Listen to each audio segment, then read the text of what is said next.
और दोस्तों अगर आपके पास भी ऐसी पोजीशन फंस जाए तो ये कार्बन वाला हिस्सा दोस्तों पूरी तरीके से निकाल दें, नहीं तो ये दोस्तों बाद में यहाँ पर स्पार्किंग आएगी। दोस्तों कैसे हैं आप? उम्मीद करता हूँ खैर खैरियत से होंगे। दोस्तों ये आज हमारे पास एक ये बिल्कुल ख़राब हालत में, बिल्कुल बर्न हालत में एक ये सनराइज़ कंपनी का इन्वर्टर आया हुआ है। तो इसमें क्या क्या प्रॉब्लम है इसे समझने की कोशिश करते हैं, इसे ठीक करने की कोशिश करते हैं। ये इसका पैनल वगैरह भी बिल्कुल हिल चुका है। और दोस्तों अगर आप ये वीडियो YouTube पर देख रहे हैं तो चैनल को लाइक करें, सब्सक्राइब, कमेंट करें, और फेसबुक पर देख रहे हैं तो दोस्तों हमें फॉलो करें। आपको हम हमारे चैनल के माध्यम से कुछ टेक्निकल बातें सिखाने की कोशिश करते हैं, सपोर्ट बनाए रखें। तो चलो ज़्यादा बात ना करते हुए मैं इसे आपको बैक कैमरे से भी बतला दूं इसमें क्या क्या परेशानी है, ये ठीक हो पाएगा नहीं हो पाएगा। तो आइए समझते हैं और इसे सुधारने का प्रयास करते हैं और शुरू करते हैं ये भी।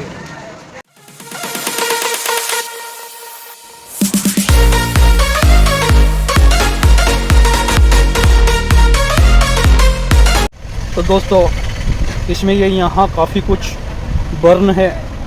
ये ट्रांसफार्मर की तरफ से आने वाले वायर ये भी बर्न है।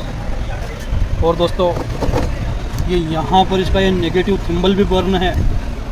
तो ये सब इसमें स्विच वगैरह भी नहीं है, ये पैनल भी पूरा हला हुआ है। तो देखते हैं, समझते हैं, इसे ठीक करने की कोशिश करते हैं। ये यहाँ कुछ इसमें ब्लास्ट वगैरह भी हुआ है। वीडियो दोस्तों थोड़ी सी लंबी हो सकती है पर सीखने वाले स्टूडेंट के लिए, बिगनर के लिए हेल्पफुल हो सकती है।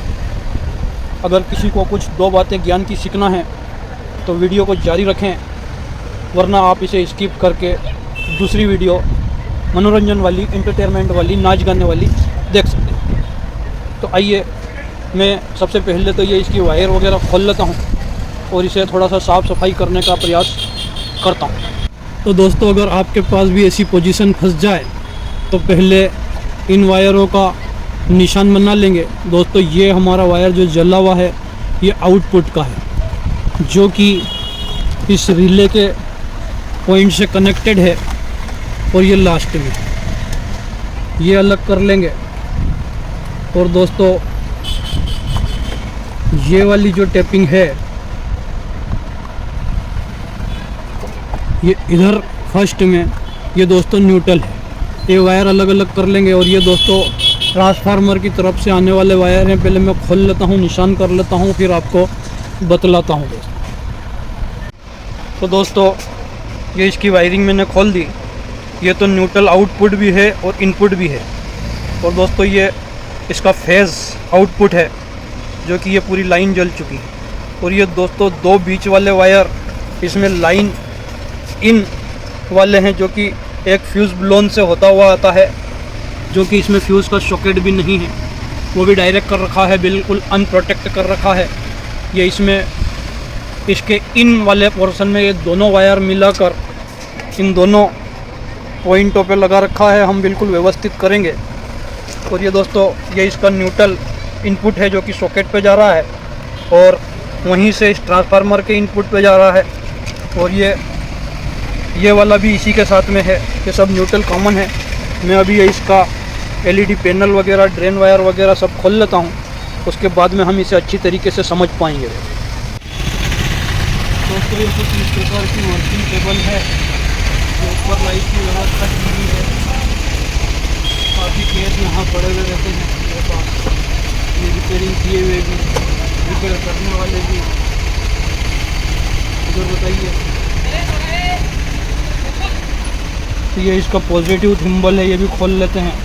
ये दोस्तों चार्जिंग के लिए है, ये भी खोल लेते हैं। मैं खोल के सब व्यवस्था बना के फिर आपको बतलाता हूँ। तो दोस्तों ये चार्जिंग वाला सॉकेट भी पूरी तरीके से मेल्ट हो गया, निकल नहीं रहा है। तो मैं इसे यहाँ से डायरेक्ट डीसोल्डिंग करके निकालूँगा। ये वायरों का ध्यान रखना है दोस्तों, ये 140 वोल्ट की टेपिंग है चार्जिंग की, और ये न्यूट्रल भी इसके साथ में कनेक्ट है। तो इस सॉकेट को निकाल लेंगे। तो ये ध्यान रखना है दोस्तों कौन सा वायर किधर था। ये ब्लैक के पास में ही ब्लैक वाला है, ऐसा निशान आप भी बना लें। दोस्तों सबसे पहले तो हम इन ट्रैकों को ही पूरा करेंगे। ये सॉकेट ख़राब हो चुके हैं, इन्हें ही डालेंगे। ये दोस्तों यहाँ रिले भी कुछ जली हुई दिख रही है, इसे तो हम बाद में देख लेंगे, पहले हम ये सॉकेट डालेंगे। तो मेरे पास दोस्तों कुछ इन्वर्टर की पुरानी पीसीबी पड़ी हुई है। ये सॉकेट, ये 4 वाला मैं यहाँ से निकाल लूँगा और ये डाल लूँगा। और दोस्तों ये पास वाला सॉकेट इस DTH के बोर्ड से निकाल कर डाल लूँगा।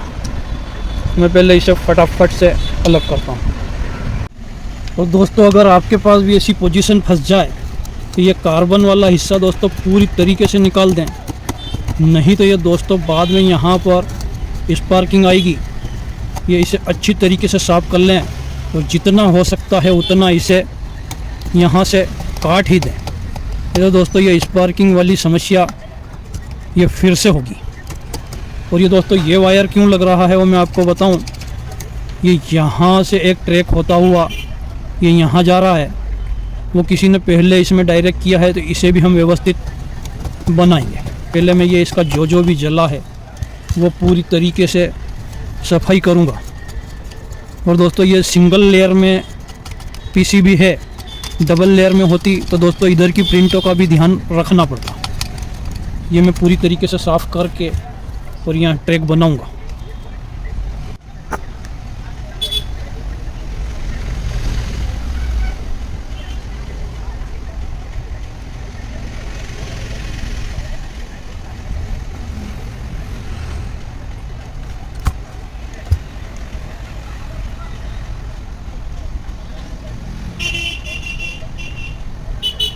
ये दोस्तों अच्छे से सोल्डिंग करना है, यहाँ काफ़ी हाई एम्पियर होते हैं।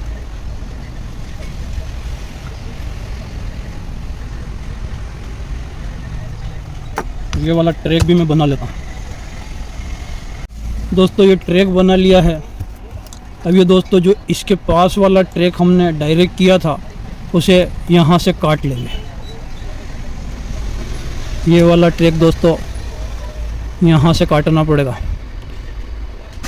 ये स्पार्किंग हो सकती है, मैं काट के फिर बतलाता हूँ आपको। ये वाला दोस्तों ट्रैक ये यहाँ से हमने काट दिया, जो कि यहाँ पर भी मेल्ट है।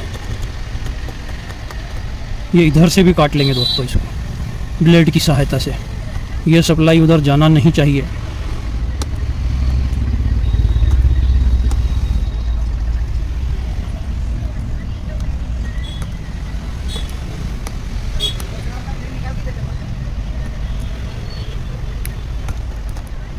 और ये दोस्तों इधर वाला प्रिंट कट चुका है, इसे जोड़ना पड़ेगा। उस वाले को काटेंगे और इस वाले को जोड़ेंगे। तो दोस्तों ये वाला ट्रैक यहाँ पहले से कट चुका है, जो कि कंटिन्यूटी नहीं बता रहा है। मैं आपको बतला भी दूँ, ये ट्रैक चला, ये दोस्तों इस पे आया, ये यहाँ कंटिन्यूटी नहीं आ रही है तो ये यहाँ तक आ रही है। तो दोस्तों इस ट्रैक को भी पूरा करना पड़ेगा। तो दोस्तों ये 1, 2 और 3 ट्रैक पूरे कर लिए हैं। ये एक और फ्यूज़ ब्लोन वाला भी ये यहाँ पर है, जो कि ये यहाँ पर इसके पास मेल्ट हो रहा था, वो सब प्रेस मैंने कर लिए हैं। अब यहाँ ग्लू लगा देता हूँ। और ये दोस्तों नेगेटिव थिम्बल पे पहले से किसी ने वाइसर कनेक्ट किया हुआ है, इसकी भी सफाई कर लेंगे ताकि यहाँ गर्म होने के चांसेस कम हो जाए। ये दोस्तों 25 वोल्ट पे 4700 माइक्रोफेराड है, या जो ख़राब हो चुका है। और ये मेरे पास दोस्तों 25 वोल्ट पे 6800 UF है। कोई बात नहीं, ये दोस्तों और ज़्यादा UF का है, ये लगा देंगे चलेगा। और ये यहाँ पर दोस्तों ये नेगेटिव है, यहाँ पर पॉजिटिव है, ये देखकर लगा लेंगे और सोल्डिंग कर लेंगे। थोड़ा सा मैं इसकी जगह बना लूँ।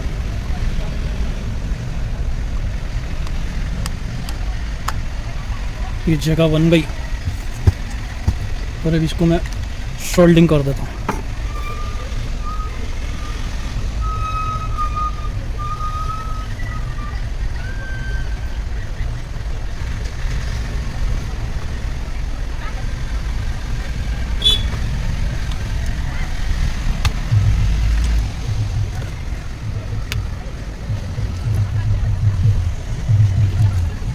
लग गया दोस्तों।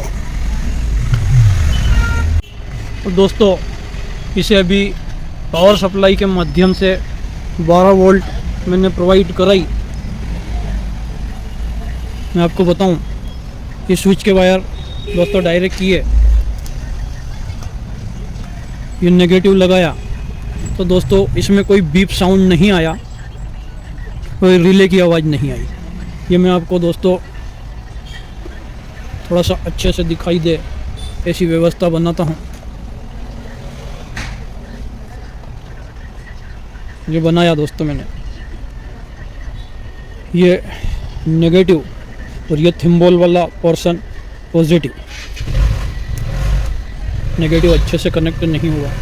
ये दोस्तों 11.5 और ये दोस्तों यहाँ पर ये 7805 लगा हुआ है। ये यहाँ तक सप्लाई पहुँच रही है 10 वोल्ट, पर ये इसके आउटपुट में कुछ भी नहीं दोस्तों। जबकि ये यहाँ हमारा 11.5 वोल्ट आ रहा है, पर इस 7805 पे दोस्तों 10 वोल्ट आ रहा है, और ये आउट भी कुछ नहीं कर रहा है। तो दोस्तों इसके आगे क्या लगा हुआ है वो देख लेते हैं, क्यों वोल्टेज कम आ रहे हैं वो भी देख लेते हैं। इस 7805 को भी चेक कर लेते हैं दोस्तों। ये इसके आगे ये एक डायोड लगा हुआ है, इस डायोड को पहले ओपन कर लेते हैं कि कहीं ये डायोड तो शॉर्ट नहीं है।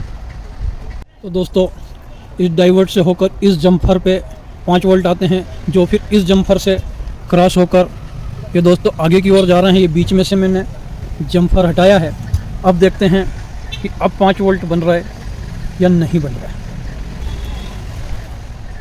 ये मैंने दोस्तों ये यहाँ पॉजिटिव लगा दिया, ये यहाँ नेगेटिव लगा दिया। अब हम दोस्तों देखेंगे, ये यहाँ 12 वोल्ट पूरे बन गए। ये दोस्तों सॉरी दोस्तों, ये मैंने 12 वोल्ट वाला जम्फर निकाल दिया, शायद मैं उसे वापस लगा। दोस्तों इस 7805 को ही बाहर निकाल लिया है और ये इस पे 12 वोल्ट की सप्लाई दी, उल्टा है दोस्तों सॉरी, ये 12 वोल्ट की सप्लाई इस पे दी। तो ये दोस्तों यहाँ पर 5 वोल्ट आउट नहीं कर रहा है, ये कुछ 0.1 आ रहा है, जबकि इसे 5 वोल्ट आना चाहिए। मैं दोस्तों 7805 दूसरा लगा लेता हूँ। तो दोस्तों ये 7805 मैंने नया लगा लिया है और दोस्तों अब मैं इसे सप्लाई देने लगा हूँ। तो ये दोस्तों अब लगातार बीप साउंड कर रहा है। अब दोस्तों इसमें क्या मामला फंसा है वो अब देखना पड़ेगा। ये काई का बीप साउंड है, ये देखने के लिए दोस्तों हमें इसका पैनल कनेक्ट करना पड़ेगा। शायद लो बैटरी का हो सकता है। पहले हम देख लेते हैं दोस्तों 5 वोल्ट हमारा पहुंच रहा है या कम पड़ रहा है।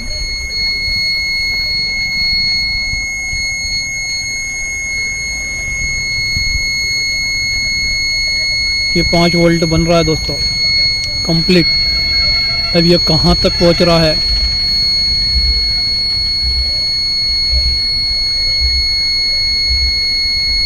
ये दोस्तों आईसी के पिन नंबर 1 पे भी आ रहा है।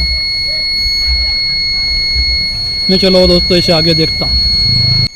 तो दोस्तों इसमें कोई इंडिकेशन नहीं आ रहा है, लो लाइट या लो बैटरी या ओवरलोड, लगातार बीप साउंड कर रहा है।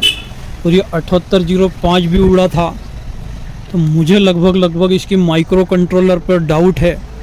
अभी मेरे पास माइक्रो कंट्रोलर नहीं, मैं आगे माइक्रो कंट्रोलर और क्रिस्टल ला कर ये वीडियो को आगे कंटिन्यू करूँगा। तो पार्ट सेकंड हो सकता है कि कल आ जाए, हो सकता है कि 1-2 दिन बाद आए। तो दोस्तों वीडियो देखने के लिए धन्यवाद। तो दोस्तों इतने दिनों से हम वीडियो बना रहे हैं, आपको बता भी रहे हैं। तो दोस्तों आपके हिसाब से इसमें क्या समस्या हो सकती है आप कमेंट करके बताएं। ऐसी सूरत में दोस्तों फ़िल्टर भी ख़राब हो, वो भी फूल चुका हो, ये इतना इधर से बर्न हो चुका हो, 7805 ख़राब हो चुका हो, वो आईसी के फर्स्ट नंबर पिन पे 5 वोल्ट भी आ रही हो, और लाइटें इसकी आगे की कोई ग्लो नहीं हो रही हो, और लगातार बीप साउंड कर रहा हो। तो आपके हिसाब से इसमें क्या समस्या होती है कमेंट करके बताएं। मैं भी देखना चाहता हूं कि मेरे दर्शक, मेरे मित्र कितना कुछ जानते हैं, कितनी कुछ जानकारी रखते हैं। हो सकता है मुझसे ज़्यादा भी जानकारी रखते हो तो मुझे उससे कुछ हेल्प मिल जाए। हो सकता है कुछ मित्र कम जानकारी रखते हों तो वो जो ज़्यादा जानकारी वालों से कम जानकारी वालों को फ़ायदा मिल जाए। दोस्तों मुझे तो फैक्ट पता है कि इसमें क्या प्रॉब्लम है, और दोस्तों आप कमेंट करके भी बताएं, मुझे आपके जवाब का इंतज़ार रहेगा। Okay, take care, thank you.